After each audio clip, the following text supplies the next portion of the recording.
Olá, queridos amigos e alunos do nosso curso de naturopatia, sejam muito bem-vindos à aula 4. Vamos passar alguns recadinhos do coração, todos eu acredito que já me conheçam, mas eu vou me apresentar mais uma vez. Sou o Guilherme Freitas, sou naturopata e faço parte da coordenação do curso. E hoje nós estamos introduzindo a aula 4. Você tem assistido às aulas, acompanhado o nosso conteúdo? Não se esqueça de dar like no nosso vídeo, curtir a nossa página e ativar as notificações para que você receba todos os vídeos, tudo bem?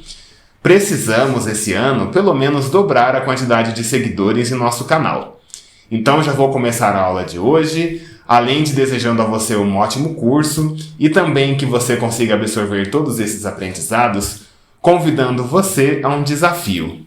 Amigos, é o seguinte, como eu disse para vocês agora, precisamos dobrar a quantidade, pelo menos dobrar a quantidade de seguidores em nossa página. Então, nós gostaríamos que você fizesse? Você que é aluno, você que nos acompanhe, além de seguir o nosso canal, curtir a nossa página e ativar as notificações, você convidar aí o seu amigo, a sua família toda também a fazer isso. O que você faz? Pega o celular da pessoa, vai lá, curte a nossa página e ative as notificações também. Se inscreva em nosso canal, ative as notificações, para que nós possamos aumentar o nosso engajamento, aumentar a quantidade de pessoas que assistem os nossos vídeos e também aumentar a quantidade de pessoas que recebem essas informações aqui gratuitas para melhorar a sua vida. Então pedimos essa ajuda a você, curta o nosso canal, peça que o seu filho, que o seu irmão, que o seu primo, que o seu esposo, todos da sua residência e do seu ciclo de amizades também curtam o nosso canal, para que todos possam receber informações e nós possamos também aumentar a quantidade de seguidores e o nosso engajamento. Gente, é o seguinte, a aula de hoje está recheada de conteúdo especial. Antes de começarmos a aula, vou passar para você alguns recadinhos do coração. O primeiro é que na próxima sexta-feira, dia 7 de abril, não teremos aula devido ao feriado da Sexta-feira Santa, tá? Nosso curso vai ao ar todas as sextas-feiras às 8h30 da manhã e já é tradicional do nosso movimento não ter aula nessa data. Essa data é um feriado a qual você pode se dedicar a outros fatores ou até mesmo rever os conteúdos de aulas anteriores. Isso é bem legal, né? Também prepararemos novidades, receberemos gravações da semana que vem, então vamos aproveitar aí para produzir bastante conteúdo nesse período. Então deixe anotado na sua agenda, sexta-feira que vem, não haverá aula, a aula 5 será introduzida na próxima sexta-feira após o feriado, tudo bem? Outro ponto importante também que eu queria deixar claro para você é sobre as nossas atividades de fixação. Essas atividades, elas são destinadas a você dentro de um determinado período para que você não se confunda, para que não haja confusão aí no curso, né? Nós vamos fazer menos atividades de fixação esse ano com todo o conteúdo que aprendemos. Essas atividades de fixação terão a finalidade de contabilizar a sua presença no curso e medir também o seu conhecimento, o conhecimento que você está adquirindo aqui, para verificarmos se estamos no caminho certo e se você também está no caminho certo, tudo bem? Então não esqueça de fazer as atividades de fixação quando você receber, e elas serão divulgadas pelo WhatsApp, pelo grupo do Telegram e também serão enviadas por e-mail para que você responda dentro do determinado período que for solicitado. Não há um prazo assim, a gente não deixa um prazo logo após a atividade ser disponibilizada para que você a responda. Porém, quanto mais rápido possível você responder, menos funções acumuladas terá até o fim do nosso curso, tudo bem? Porém, o prazo para a resolução dessas atividades é até o final do curso. Você pode respondê-las até o fim do curso. Chegando ao fim do curso, nós fixamos prazos, né, para que você a responda. Dentro desse prazo, você respondendo, você tem direito ao certificado do curso. Falando em certificado, vou deixar aqui também um recado sobre o certificado do curso de 2022, tá? Ele está em elaboração, porém, por motivos de problema de saúde e organização da Escola de Cidadania, a qual é parceira conosco e faz a assinatura do certificado, eles ainda não estão assinados, por isso que ainda não foram enviados a você, tá? Assim que possível, assim que resolvermos esse problema, que envolve aí questões de saúde, então, como nessa situação estamos com problemas de saúde, não temos como diretamente garantir um prazo para que esse problema seja resolvido. Ou seja, estou deixando em aberto aqui para que assim que esses problemas de saúde sejam resolvidos com os envolvidos da Escola de Cidadania, nós iremos fazer a assinatura do certificado e o envio para quem tiver o direito, para quem preencheu as 4 atividades de fixação do curso de Naturopatia 2022. Então, eu já estou deixando aqui também essa introdução, essa orientação. Aguarde as orientações também por e-mail, que assim que o problema estiver resolvido, nós encaminharemos as informações a você, tudo bem? Bom, gente, os recados que eu queria passar para vocês eram estes.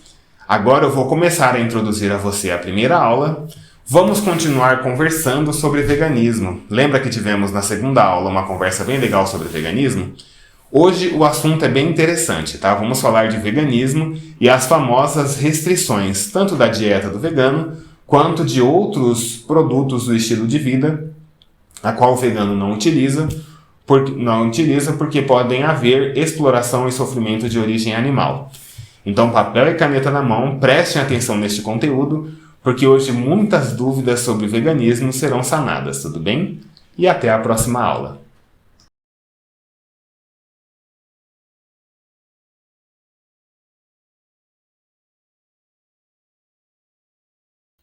Gente, o que era aquilo na aula passada? Olhem isso, deem uma olhada aqui no vídeo. Lado a lado, eu parecia um fantasma. Não sabemos o que aconteceu, porém houve um erro de edição. Eu fiquei parecendo um fantasma, mas fiquem tranquilos, sou de carne e osso e estou aqui para falar para vocês a continuidade do tema veganismo. É um prazer estar com vocês aqui mais uma vez. Eu sou o Guilherme Freitas, faço parte da coordenação do curso de Naturopatia, que é realizado pelo Centro de Estudos Holísticos e Naturais São Francisco de Assis. E hoje vamos continuar conversando sobre um tema que iniciamos na aula passada, que é o veganismo. Nós conversamos um pouco sobre isso, né? Cheguei a falar diversos pontos, diversos temas, conversei com vocês um pouco sobre de maneira resumida sobre a história do veganismo, falamos um pouco também sobre as suas origens, os seus colaboradores, conversamos alguns pontos de curiosidade, enfim. E agora estou aqui novamente e vou continuar falando desse assunto porque, como eu falei na primeira aula, este é um compromisso que eu tenho aqui conosco, né, de compartilhar conhecimento e conhecimento que possa melhorar a nossa qualidade de vida. Eu só espero que eu não me transforme em fantasma novamente, tá? Não quero, não pretendo isso. Quero chegar pelo menos aos 100 anos, estou só com 30 até o momento, então falta muito ainda para eu virar um fantasma, tá? Qualquer problema, qualquer erro, qualquer dúvida que vocês tenham, inclusive com relação à aula, entre em contato conosco no nosso WhatsApp oficial, no Sinalize, para que nós possamos averiguar e fazer melhorias. E o que aconteceu na verdade foi um erro de edição do nosso fundo. Nosso estúdio aqui é novo, vocês estão sabendo que estamos montando uma estrutura de estúdio. Houve um pequeno erro de edição, a edição confundiu o fundo e colocou um fundo um pouco à frente de mim, me transformando naquele fantasma que vocês viram, né, aqui no começo da aula, um fantasma bem complicado. Mas eu sou simples e já vou resolver esse problema. Gente, esse tema que nós estamos conversando é um tema que envolve algumas polêmicas, algumas coisas e uma certa desinformação, tá? Então nós vamos fazer uma série com mais aulas para acabarmos com essa desinformação e vamos deixar essa filosofia de vida simples para que todos entendam e saibam como ela funciona, tá? Reforçando para você, o veganismo é uma filosofia de vida que visa excluir da vida da pessoa que o pratica todo e qualquer sofrimento e exploração de animais, tá? Então nós que somos veganos não concordamos aí com essa exploração, não concordamos com o sofrimento, a cadeia de sofrimento que o animal é incluído, e por isso nós vamos excluir todo e qualquer tipo aí de sofrimento da nossa vida. Eu vou falar para você de números, de impacto ambiental das decisões do veganismo em uma aula em específica que eu vou falar para a gente de veganismo e meio ambiente, tá? Não vou dar números para você agora, porque eu vou caminhando primeiro pelas curiosidades. Vamos tirar todas as curiosidades que temos primeiro, né? Para que depois possamos falar aí do impacto real e o motivo e um dos motivos principais aí da luta. Gente, o vegano, ele pratica uma dieta vegetariana estrita. Vamos conversar agora um pouquinho sobre tipos de dieta para que possamos entender e não nos confundir mais? Vamos deixar isso bem claro. O que é uma dieta vegetariana estrita? É uma dieta que não tem nada de nenhum alimento ou nenhum produto alimentício ou simplesmente nada de origem animal. A dieta vegetariana estrita, ela é 100% vegetal, tá? Nós não comemos aí nenhum tipo de animal que tenha sistema nervoso central, que tenha sistema neurológico, enfim. Nós consumimos aí alimentos vegetais, inclusive tem um termo que está bem na moda hoje em dia, que é o termo plant-based. Esse termo plant-based não tem muita relação com o veganismo, tá? Ele só quer dizer que aquele alimento ali é feito total ou parcialmente de plantas. Então também a gente não pode confundir o plant-based com o veganismo em si. Porém, a dieta vegetariana estrita, ela pode ser falada assim como 100% plant-based, tá? Então toda a alimentação é derivada de vegetais enfim. Uma questão também que me trouxeram, que eu acho que cabe nesse momento aqui, quando a gente começa a falar de dieta, era se vegano poderia consumir produtos químicos livremente, tá? Então, sobre essa questão dos produtos químicos, para a gente começar a orientar aqui dar a diretriz às dietas que nós vamos falar agora, o produto químico, ele pode ou não pode ser adequado para veganos, tá? Então, assim, não existe nenhuma restrição para que veganos consumam produtos químicos, desde que ele não tenha nada de origem animal em sua composição. Porém, se o produto químico tiver algum componente de origem animal, aí sim está restrito ao vegano, tá? Existem produtos químicos que não levam nada de origem animal em sua composição, e isso também já é bastante divulgado pela indústria hoje. Agora, alguns produtos químicos, eles são feitos também com aproveitamento de restos de animais da indústria de alimentos.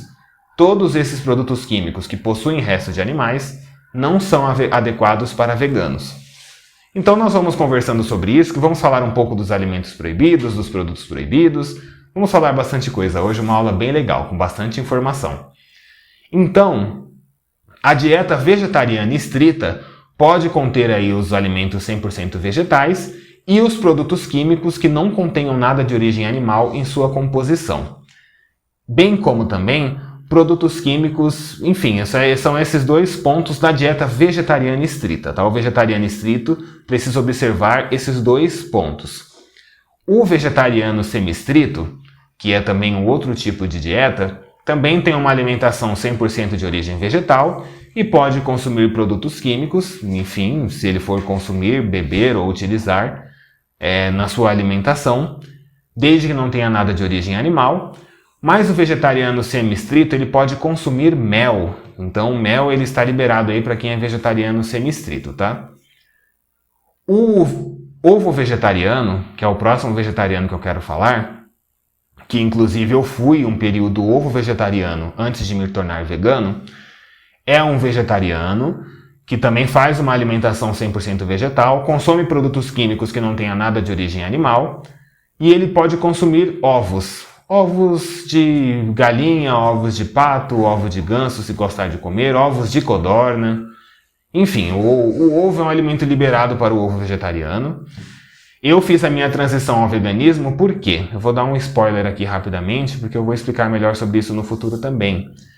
O ovo, em especial o ovo caipira, ele ajuda de alguma forma a combater os vícios em outros alimentos de origem animal. Então, para fazer uma transição saudável ao veganismo, eu acabei utilizando o ovo vegetarianismo antes de me tornar vegano, tá? Temos também os lacto-vegetarianos, que eles consomem produtos de origem vegetal, produtos químicos que não tenham nada de origem animal, e consome leite e derivados, tá? Então ele pode consumir aí os leite e os derivados que ele quiser. E por fim, tem o tipo de vegetariano mais comum no Brasil e no mundo, que é o ovo-lacto-vegetariano. Todos esses nomes vão estar aí contidos na nossa apostila para que você faça o acompanhamento disso. O ovo-lacto vegetariano, ele consome os vegetais, E ele pode consumir todos os derivados de origem animal que não contenham carne. Então, o ovo-lacto vegetariano, ele só não come o animal ali, a carne do animal, de nenhum tipo de animal, tá? Ovo-lacto vegetariano não pode consumir nem peixe. Peixe é carne também, tá? Então, ele só consome ali derivados de ovos e derivados de leite, aí os laticínios, enfim, o próprio leite, o próprio ovo. Esse é o tipo mais clássico aí de vegetarianismo que existe aqui no Brasil hoje. Grande parte da população vegetariana, na verdade, é ovo-lacto vegetariano, não consome carne, mas consome os derivados de origem animal, certo?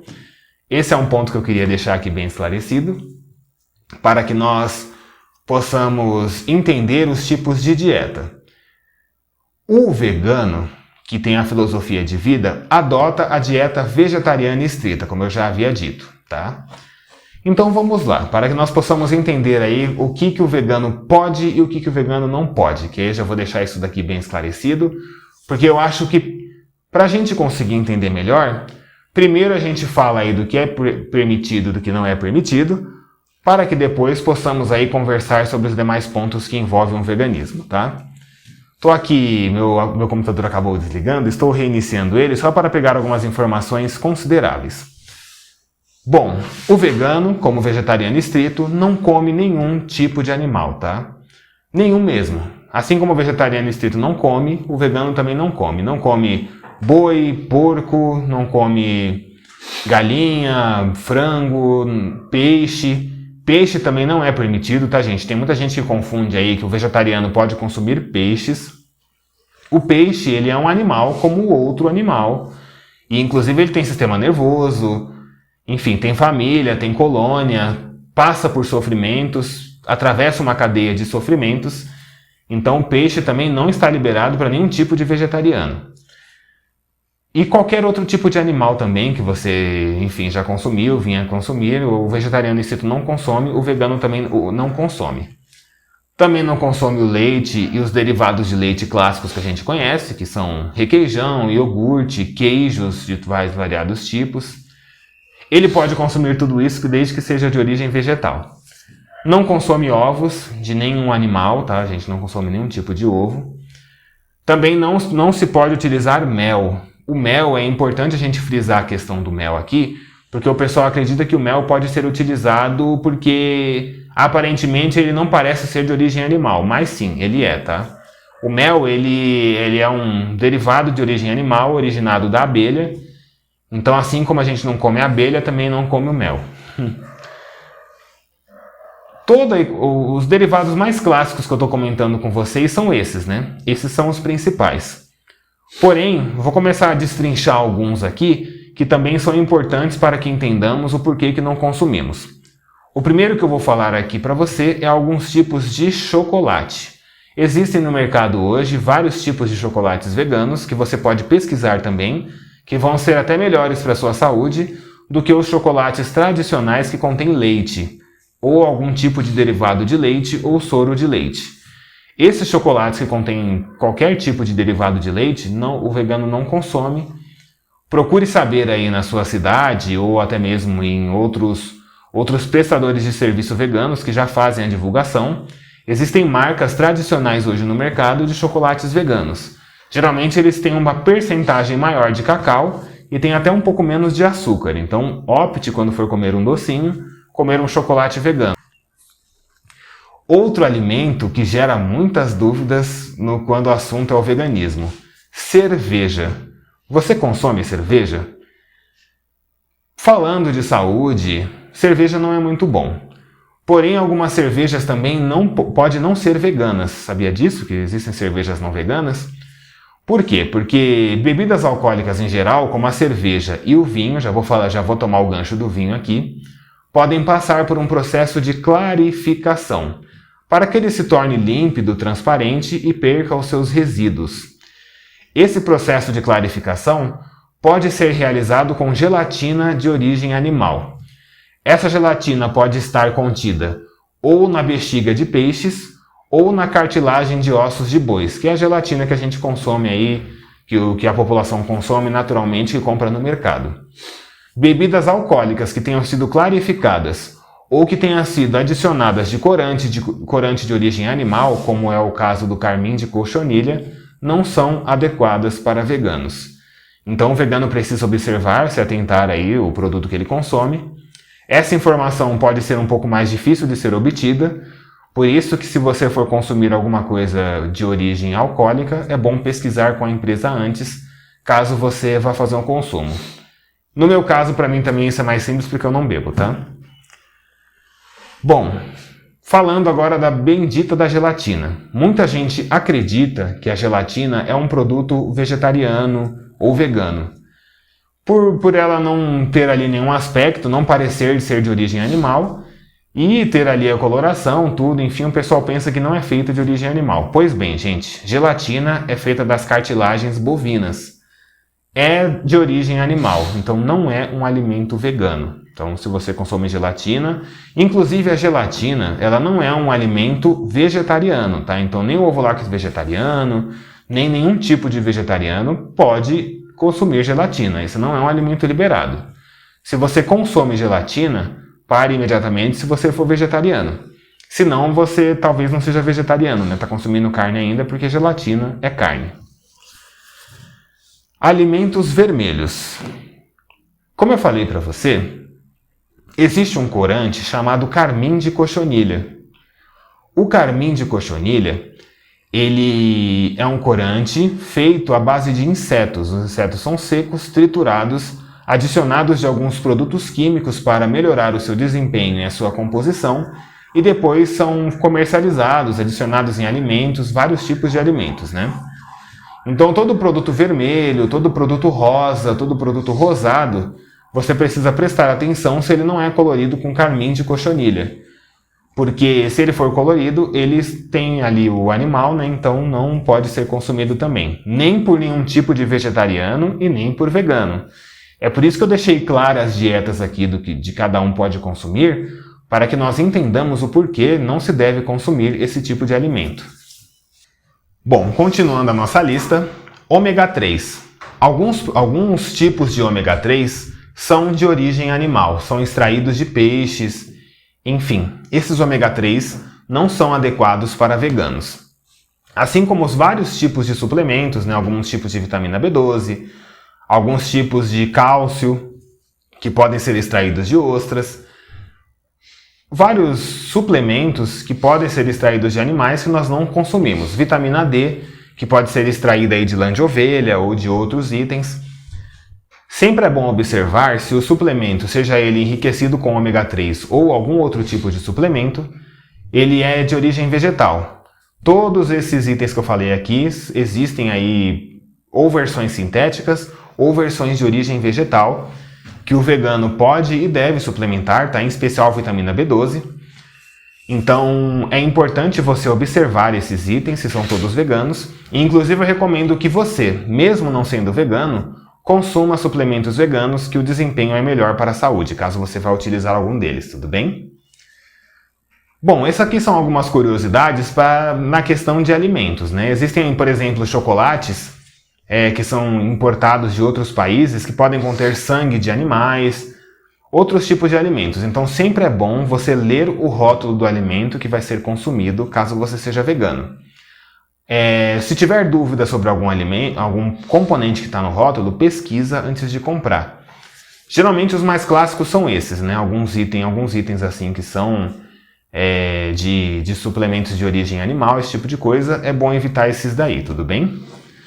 Bom, eu estou dando aqui algumas dicas falando aí da alimentação, um geral sobre a alimentação, tá? Existem também algumas, por exemplo, pode conter nos rótulos escrito lactose, lactose vem do leite, também não pode ser consumido.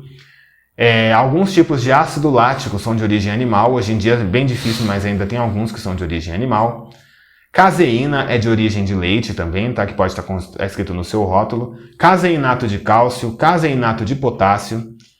O caseinato de cálcio e de potássio também são adicionados em algumas bebidas alcoólicas, então é bom você ler o rótulo e ver se tem algum desses suplementos. Outros componentes também, como é o caso do carmim de cochonilha, não pode consumir nada que tem carmim de cochonilha. Dentre outros que também inclusive no ano passado eu teve uma aula de suplementos, esse ano eu vou de suplementos não, de aditivos alimentares, desculpa. Eu vou fazer a atualização disso e vou trazer para esse ano também, porque eu acho que tem muito a ver com esse tema veganismo e também muito a ver com o tema de saúde, tá? Bom, dentro da alimentação do vegano existem algumas restrições, fora também. O que a gente pode consumir fora da alimentação que também pode não ser adequado para veganos?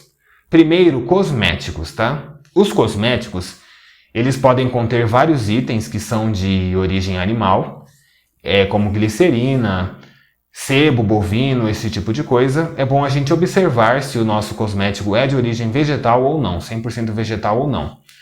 Hoje em dia, existem nas perfumarias bastante mesmo, são muitos, inclusive são quase maioria hoje. Muitos cosméticos veganos. Por que esses cosméticos começaram a se tornar veganos? Porque, primeiro, é muito mais difícil de estabilizar um cosmético que tenha algo de origem animal. Segundo ponto também, os cosméticos estão se tornando cruelty free. O que significa isso? Eles não estão sendo testados em animais. Então essa parte dos testes em animais é muito importante. É uma luta, é uma parte do movimento político do veganismo.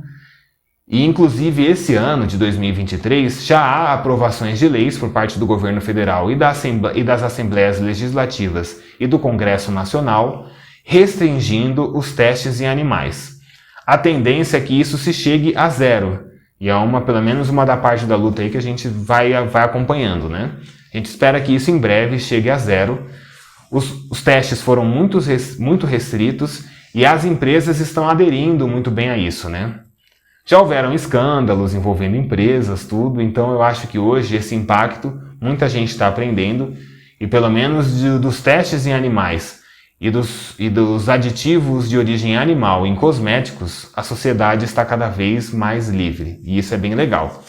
Procure saber se o seu cosmético, se o produto que você compra é vegano, não tem nada de origem animal. E que também não testa nos animaizinhos, né? Porque é muito triste proporcionar esse tipo de sofrimento a animais numa sociedade com uma ciência tão avançada como hoje, que pode realizar todos esses testes de maneira sintética sem explorar nenhum animal. Então, consuma cosméticos veganos para ajudar os animais, ajudar pelo menos os animais que passam por testes, né? Isso é muito importante também. Vestuário. O vestuário do vegano também não pode ter nada de origem animal, tá? Então bolsas, botas, sapatos de couro nós não utilizamos aí de nenhuma maneira. Tecidos, hoje em dia também, grande parte são veganos, como por exemplo o algodão é um tecido vegano. O poliéster é um tecido vegano, o tactel é um tecido vegano, que é o tecido que compõe aí maioria das roupas dos cidadãos do Brasil, pelo menos hoje. Roupas sociais, geralmente são feitas ou de algodão, ou de linho, ou de popeline, ou também são feitas de Oxford. Todos esses tecidos são veganos, você não precisa se preocupar, eles não possuem nada de origem animal em sua composição. Popeline, tricoline, esse tipo de coisa. Agora a lã. A lã precisa ser 100% sintética. Não se pode utilizar lã de origem animal porque é lã de ovelha. A ovelha também passa por um ciclo aí de exploração. O vegano não utiliza lã. E qualquer outro tecido aí que tenha recebido aditivação de origem animal, esse tipo de coisa, é bom dar sempre uma pesquisada, tá? Se o tecido for muito diferente, se você não conhecer o tecido, é bom dar uma pesquisada na internet e consultar se tem alguma coisa de origem animal ou não, tá? Consulte isso também. Móveis e decoração da casa. Esse é um item muito importante também. A indústria de móveis, a indústria de decoração, a arquitetura, a engenharia hoje também está muito alinhada ao veganismo. Quase tudo que geralmente é produzido hoje em quesito de mesas, cadeiras, sofá, são feitos de tecidos sintéticos, são feitos de poliuretano expandido ou outros tecidos que são derivados aí de outras indústrias que não envolvam animais. Então também hoje em dia está muito fácil. Inclusive as empresas hoje em dia deixam isso bastante escancarado, né? É bem legal que isso fora da alimentação pelo menos está crescendo bastante. A empresa mostra hoje em dia que não tem nada de origem animal, não tem aditivo. E por quê? Porque melhora a sustentabilidade do produto também. Um critério aí para a empresa se tornar mais sustentável é deixar de usar resíduos animais. Vamos falar sobre isso em uma aula dedicada ao meio ambiente, como eu já disse. Então, grande parte do que se é comprado, apesar de você muitas vezes não saber, a maioria disso hoje em dia é vegano. A gente não precisa mais se preocupar tanto com essa questão de arquitetura, tudo. Por exemplo, as tintas de parede, os produtos que vão... os fios elétricos, que são feitos hoje em dia de plástico, cobre e alumínio. Móveis são feitos de madeiras e pinturas que não envolvam nada de origem animal. Então, hoje em dia, assim, o piso, porcelanato, geralmente é vegano, o piso é vegano, o cimento, a argamassa, pedra, não preciso nem falar que é vegano, né, porque é vegano. Areia é vegana, 100% vegana. Então, obra e arquitetura, hoje em dia a gente não precisa se preocupar tanto. A gente pode ir lá no depósito e comprar, que grandíssima parte dos produtos são veganos. O que não é vegano? Rolo de tinta de lã de ovelha. Se você pinta aí com rolo de tinta de lã de ovelha, esse não é vegano. E alguns pincéis de arquitetura fina são feitas de pelos de alguns animais. Esses também não são veganos, é bom evitar. Geralmente ele vem escrito, né? Pincel de lã de ovelha, rolo de lã de ovelha, pincel de pelo de preá, por exemplo. O nome científico lá do preá, que também se usa para fazer pincel. E por aí vai. Esses daí é bom que você evite para que você melhore a sustentabilidade e colabore com o veganismo. E se você for vegano, não consuma esses de jeito nenhum. Falando um pouquinho da indústria automobilística. Dentro da indústria automobilística também grande parte aí dos componentes do veículo hoje são quase 100% veganos. Porém, algumas empresas, algumas fabricantes de pneus ainda utilizam ácido estearílico de origem animal para lubrificação das borrachas. Pouquíssimas empresas hoje usam isso. Então, hoje em dia, se você for comprar o pneu, você pode observar essa informação e não comprar um pneu que tenha nada de origem animal se for vegano. As empresas, quando o carro 0 km é montado, já manda geralmente com os pneus de marcas que não utilizam nada de origem animal em sua composição. O veículo também pode conter bancos de couro. Se você for comprar um carro 0 km, o seu carro não pode ter bancos de couro se você for vegano. A não ser que o couro seja sintético, aí sim você pode comprar um banco de couro sintético e colocar no carro. Se o banco de couro for de origem animal, você não pode. Algumas montadoras que eu admiro ainda utilizam couro de origem animal. Então, se eu for comprar um carro delas, né, porque não é o caso agora, eu não vou comprar, eu vou observar essa informação e comprar com bancos de tecido sintético mesmo, que não possuem couro de origem animal. Esse mesmo couro pode estar presente ali nos painéis, volante, bancos, tudo, que na medida do possível você deve evitar comprar com esses itens, tá? Porém, essas empresas também já estão se adaptando às novas realidades e trazendo aí cada vez mais produtos veganos para a sua linha também. E isso é bem legal. Livros geralmente são veganos. Se você gosta muito de ler, assim como eu e assim como o Igor, que está lendo agora enquanto a gente grava, você pode aí comprar seus livros, que a maioria deles é muito difícil um livro que não seja vegano, tá? Geralmente em livraria, 100% dos livros são veganos. Outros produtos que eu posso não ter citado aqui, a gente pode ir observando e lendo o rótulo e vendo ali se eles são testados em animais ou se tem alguma coisa de origem animal. Geralmente o problema maior são os testes, tá? Alguns produtos são testados em animais e esses animais sofrem lá, então se for testado em animal a gente não compra. É bom comprar toda a linha de produtos cruelty free, que está escrito na embalagem geralmente assim. Outro ponto importante também que o vegano não utiliza: venenos e inseticidas. Vamos lá entender um pouco essa questão para evitar qualquer tipo de polêmica, tudo bem? Como que funciona isso? Nós veganos entendemos aí que todo animal que tenha sistema nervoso central passa por um sofrimento. E esse tipo de sofrimento Ele pode ser proporcionado também a animais que são considerados pragas urbanas e podem transmitir doenças para a gente, tá? Então, nós não utilizamos venenos e inseticidas, nós veganos, para espantar esses animais. Porém, isso é dentro do limite do possível e do praticável, tá? Tudo tem um limite e isso deve ser especificado agora. Por exemplo, dentro da nossa residência, aqui, por exemplo, em São Paulo, nós somos muito acometidos por pernilongos, baratas, vários insetos aí que entram nas residências.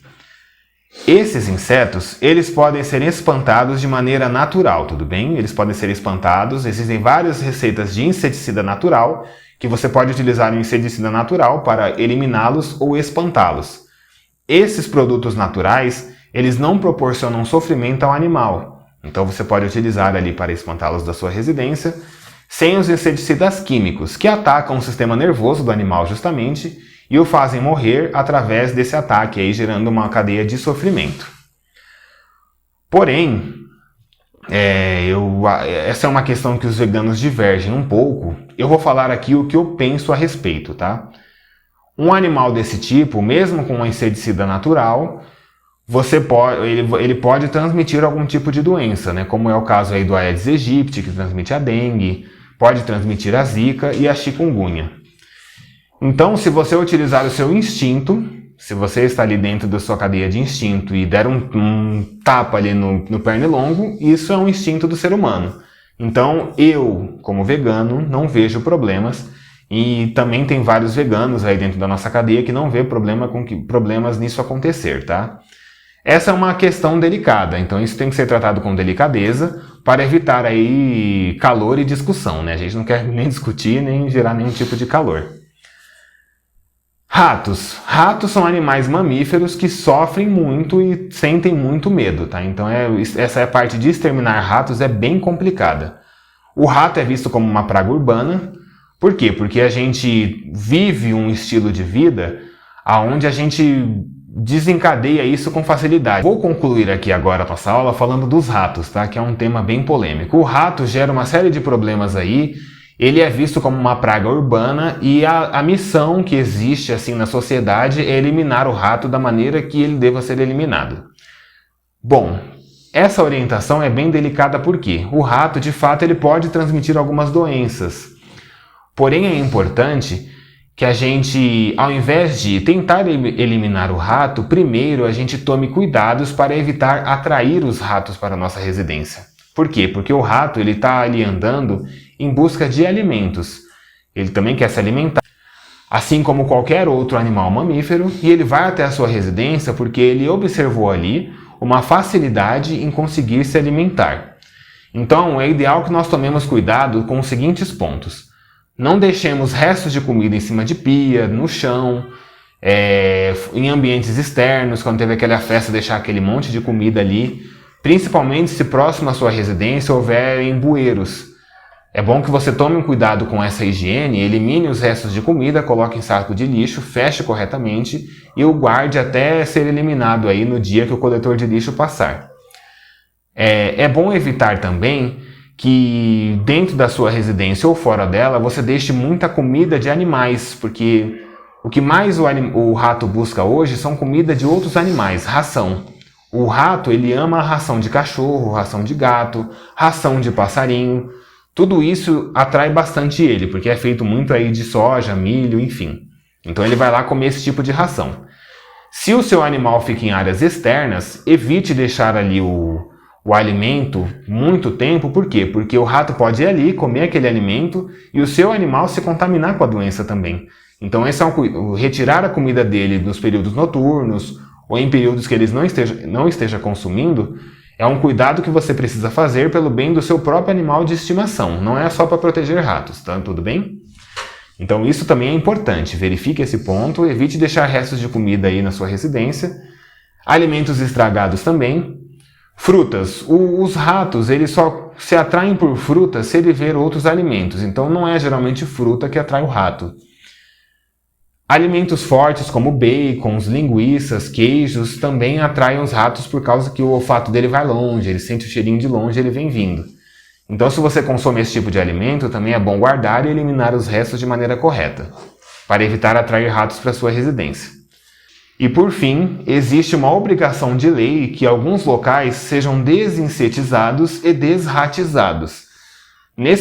Como é o caso de restaurantes, supermercados, lojas de produtos perecíveis, etc. Neste caso, não tem como você descumprir a lei. Você precisa aí desinsetizar e desratizar o local para eliminar aí a presença desses itens que podem representar risco à saúde pública. Cada um dentro da sua visão, né? Enfim, aí nesse caso, dentro do possível e dentro do praticável, não há como evitar aí a exterminação de animais por inseticidas. Gente, essa aula, por enquanto, é para deixar mais ou menos alguns detalhes de alimentação, tudo. E eu não quero me estender muito aqui, porque já chegamos nos 30 minutos, passamos um pouquinho agora. Então eu vou encerrar esse conteúdo por aqui. Na próxima aula eu finalizo mais alguns detalhes e trago para você outras informações referentes ao veganismo, tudo bem? Gostou desse conteúdo? Me viu como fantasma aqui em algum momento? Qualquer coisa me dá um toque pra gente que a gente vai dar uma olhada no que está acontecendo, tudo bem? Um grande abraço para você, uma boa aula e um tchauzinho! E aí, gente, gostaram dessa segunda aula sobre veganismo? Muitas curiosidades que muitas pessoas tinham foram esclarecidas agora, né? Então, a nossa missão aqui também é desmistificar isso. O veganismo, na nossa visão, também está muito relacionado com a saúde integrativa, é muito importante conversar sobre ele. E espero que você tenha aproveitado esse conteúdo e absorvido o máximo possível de informações sobre isso. Agora, a nossa amiga terapeuta Fernanda Ferreira vai continuar falando sobre sinais cancerosos na iridologia. Ela vai dar uma segunda aula sobre isso, para que você tenha acesso a essas informações e aprenda um pouco mais sobre iridologia, tudo bem? E os 2 conteúdos de aula são esse. Até a nossa interação no grupo. Um bom fim de semana a você, um bom feriado da Sexta-feira Santa. Caso precise de alguma coisa, nos procure através do WhatsApp oficial, ou dos grupos de WhatsApp ou do grupo do Telegram. Um grande abraço a você!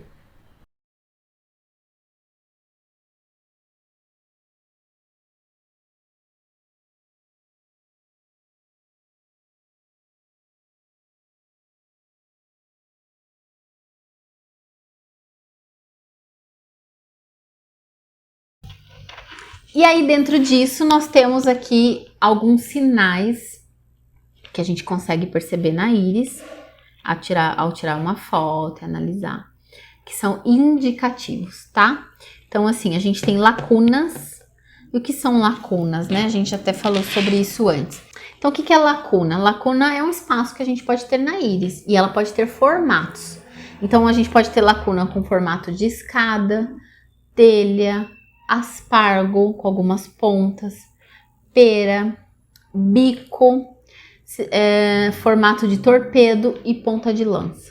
A gente pode ter sinais degenerativos, a gente pode ter forquilhas na esclera, a gente pode ter pontos de defeito, vasos transversais vermelhos, tufos na área da mama, encapsulamento e criptas na área do sistema nervoso autônomo, tá? Então, agora a gente vai falar um pouquinho sobre cada uma. Então, uma lacuna escada, ela me demonstra ali uma hipossuficiência do pâncreas, ou seja, hiper é tudo que é muito, hipo é tudo que é pouco. Então, uma hipossuficiência me mostra que esse pâncreas, ele não está trabalhando adequadamente, está trabalhando menos do que ele poderia, ou menos do que ele deveria, tá? Então, é sinal de uma grave insuficiência potencial, podendo indicar aí um sinal pré-canceroso. Uma lacuna espargo, gente, ela é encontrada normalmente em regiões de hipófise, tá? Lembrando que a hipófise, ela é uma glândula e ela fica na região cerebral. Regiões também de útero, e ela pode indicar cistos e potencial neoplasia nos aparelhos reprodutores sexuais, tá? Lacuna pera, ela indica uma tendência à intoxicação do órgão. Ela é uma precursora da lacuna espargo. A espargo, ela é um pouco mais fechada e a pera, ela é mais aberta. Então, o que é uma lacuna um sinal precursor, ou seja, ele veio desse aqui. Ele desenvolveu esse maior, mas ele já veio de um menor, tá?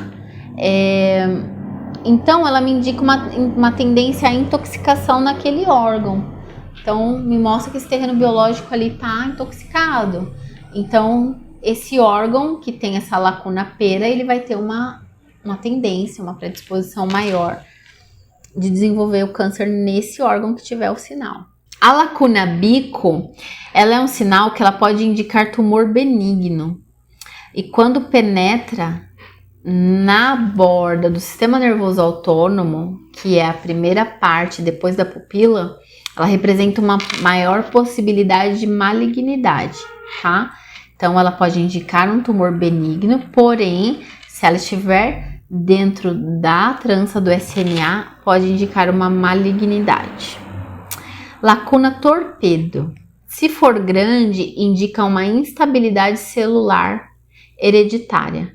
Pode indicar sinal de tumor, dependendo da cor e profundidade, tá? Então, se a lacuna torpedo for grande, ela vai indicar ali uma instabilidade celular, que essa célula realmente não está oxigenando, não está fazendo a troca de oxigênio com gás carbônico e tal.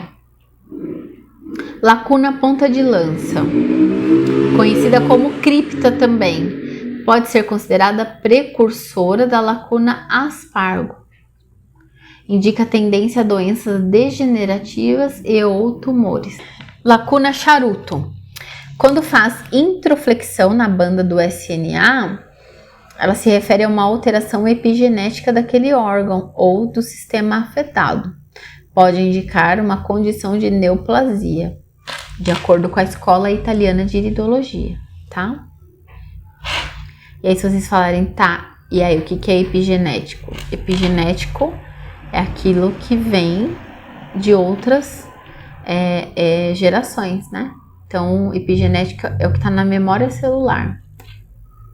E às vezes você não viveu aquilo, mas vem pela memória celular da mãe que nos gerou. Agora a gente pode falar sobre o que são sinais degenerativos. Então, segundo Bernard Jensen, há 4 níveis de lesões: aguda, subaguda, crônica e degenerativa. E aí a gente pode ter os 4 níveis, ou a gente pode ter um só. Vai depender da informação que tem nessa lesão, nessa lacuna, nessa informação. Dentro dos sinais degenerativos, tá? A gente tem pigmentos escuros, vamos começar por eles. São as fissuras pretas ou escuras, com pigmentos de melanina na íris, indicam tendências cancerosas, independente de ser topo lábio ou topo estável. Dentro de sinais degenerativos, a gente vai ter aqui pigmentos escuros. Então, as fissuras pretas ou escuras, com pigmentos de melanina na íris, elas indicam tendências cancerosas, tá? Especialmente se associada a outros indícios e perfis. E aí entra as outras multifatores que a gente falou quase agora, tá? Então, dentro desses sinais degenerativos, a gente tem uma diferença na coloração, tá? Isso é bem importante olhar. Então, quando ele tá amarelo transparente ou opaco, tá? Então, me mostra ali uma debilidade e decréscimo funcional, ou então geral do corpo. Quando é laranja, distúrbios pancreáticos metabólicos e também uma fermentação. E essa fermentação, gente, é muito interessante, porque a gente consegue visualizar na microscopia de campo escuro, e a fermentação, ela é um estágio, é um pré-estágio para um terreno fúngico. E um terreno fúngico, que tem fungos, é um terreno oncológico. A gente já olha para esse terreno como um possível terreno oncológico, tá? Então, é bem importante essa questão de estar com um terreno em processo de fermentação.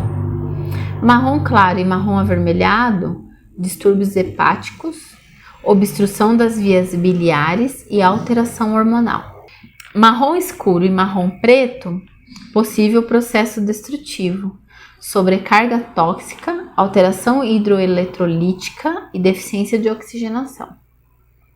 Então, essas colorações que eu tô falando aqui são cores que eu estou me referindo às manchas dos sinais degenerativos que a gente pode ter na íris, tá?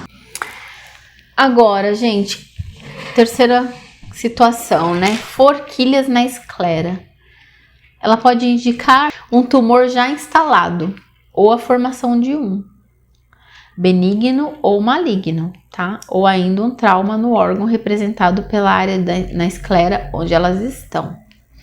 Precisamos observar sempre a configuração dessa forquilha, se ela é simples, se ela é bifurcada, se ela é composta, o comprimento, se é longo, se é curto, a espessura, se é grossa, se é fina, a profundidade, o formato, a forma, se é curva, se não é, se tem sombreamento, clareza, tá? Se é claro, se é desbotado, o local de origem, ou seja, de onde ela sai e para onde ela vai, tá? E qual que é a posição dela com relação à íris. E o que é forquilha? Quando a gente tem na nossa esclera, que é a parte branca dos olhos, tá? Aquelas veias bem alteradas, bem saltadas, e aí tem que fazer uma análise, uma avaliação com o iridólogo para poder saber o que é. Vasos transversais vermelhos. Esses vasos, gente, também são como algumas artérias, mas que estão em cima da íris, na parte que tem a cor da íris, tá? Na parte marrom, na parte azul. Então, são vasos transversais vermelhos na íris, normalmente estão associados à neovascularização devido ao glaucoma ou pela possibilidade de desenvolvimento de angiogênese tumoral.